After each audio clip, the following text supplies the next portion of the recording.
হাজারো দল, হাজারো মানুষ বলছে মুহাম্মদ রাসূলুল্লাহ আমার নবী, হাজারো মানুষ বলছে লা ইলাহা ইল্লাল্লাহ এটা আমার কালেমা, হাজারো মানুষ বলছে কালেমার জন্য মরি, কালেমার জন্য বাঁচি, কিন্তু কালেমার বিরুদ্ধে কথা বলছে মানুষ দাঁড়ায় নাই। এটাই প্রমাণ করে আল্লাহ রাসূলের হাদিসের কাছে ফিরে যান।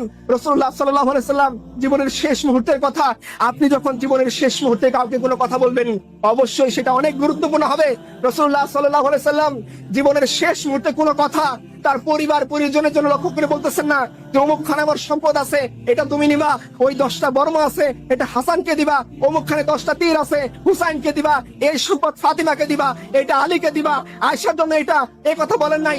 সব ইম্পর্টেন্ট কথাগুলো রাসূলুল্লাহ সাল্লাল্লাহু আলাইহি সাল্লাম মৃত্যুর আগে, তার ওফাতের আগে এই উম্মতের জন্য ক্লিয়ার করে গিয়েছেন। সেখানে এই কথা ছিল, উম্মাহ শোনো, তোমরা ধ্বংস এই কারণে হবে না তোমাদের শক্তি কম থাকবে, তোমরা ধ্বংস এই কারণে হবে না তোমাদের প্রযুক্তি কম থাকবে, তোমরা ধ্বংস এই কারণে হবে না তোমাদের সংখ্যা কম থাকবে, তোমরা ধ্বংস এই জন্য হবা তোমরা আল্লাহর দিনকে ছেড়ে দিয়ে দুনিয়া নিয়ে মত্ত হবা।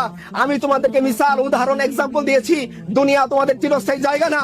সাহাবে কেরাম জিজ্ঞাসা করেছেন দুনিয়ার উদাহরণ আমাদেরকে বলেন।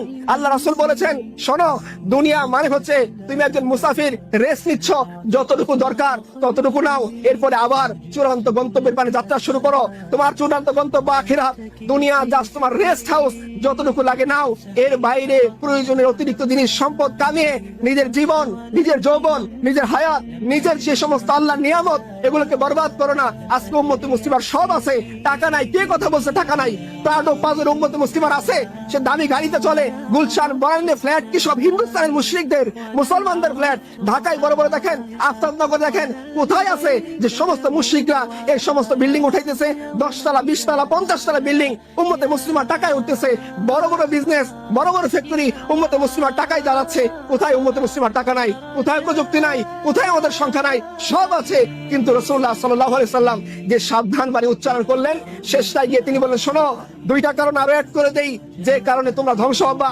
হুব্বুদ দুনিয়া ওয়া করাহিয়াতুল মাউত, দুনিয়াকে ভালোবাসবা, দুনিয়াকে আঁকড়ে ধরে থাকবা, বাঁচতে চাইবা। একজন নারী তোমার জীবনের মৌলিক বিষয়বস্তু হয়ে যাবে, ফুটবল খেলা তোমার জীবনের মৌলিক বিষয়বস্তু হয়ে যাবে, অনলাইন জুয়া তোমার জীবনের মৌলিক বিষয়বস্তু হয়ে যাবে, পাবজি গেম তোমার জীবনের মৌলিক বিষয়বস্তু হবে, তোমার জন্য ভ্যালেন্টাইন্স ডে পালন করা জীবনের মৌলিক বিষয়বস্তু হবে, কনসার্ট তোমার জীবনের মৌলিক বিষয়বস্তু হবে, আপডেট মুভি, নিউ রিলিজ সব মুভি তোমার জীবনের মৌলিক বিষয়বস্তু হবে, বিসিএস এক্সাম তোমার জীবনের মৌলিক বিষয়বস্তু হবে।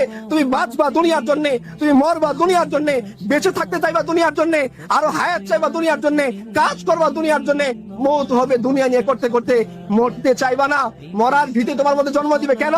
প্রত্যেকটা অপরাধী পুলিশের সামনে যেতে ভয় পায়, আদালতে কাজীর সামনে, বিচারকের সামনে যেতে সে ভয় পায়, কারণ সে জানে তার সামনে সাক্ষী সাবুত আছে, প্রমাণ আছে, তদন্ত রিপোর্ট আছে, ভিডিও আছে, ডকুমেন্টস আছে, সব কিছু পুলিশ উদ্ধার করে নিয়ে আসছে, বাঁচার রাস্তা নাই।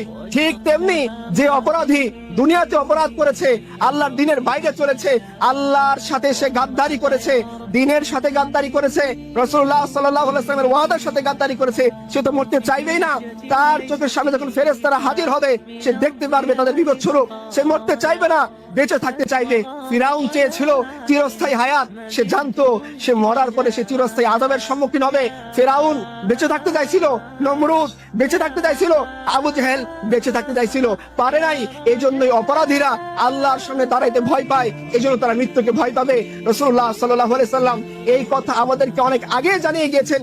আজকে উম্মতে মুসলিমার যুবকরা তারা বুকে হাত রেখে বলুক যে তারা সাথে আল্লাহ দিনকে লালন করে, তারা বুকে হাত দিয়ে বলুক যে তারা আল্লাহ রসুলের সাহাবীর মতো করে আল্লাহ রসুলকে ভালোবাসে, আল্লাহ রসুলের সাহাবীর মতো করে আল্লাহ রসুলকে ধারণ করে, আল্লাহ রসুলের সাহাবীর মতো করে দিনকে লালন করে।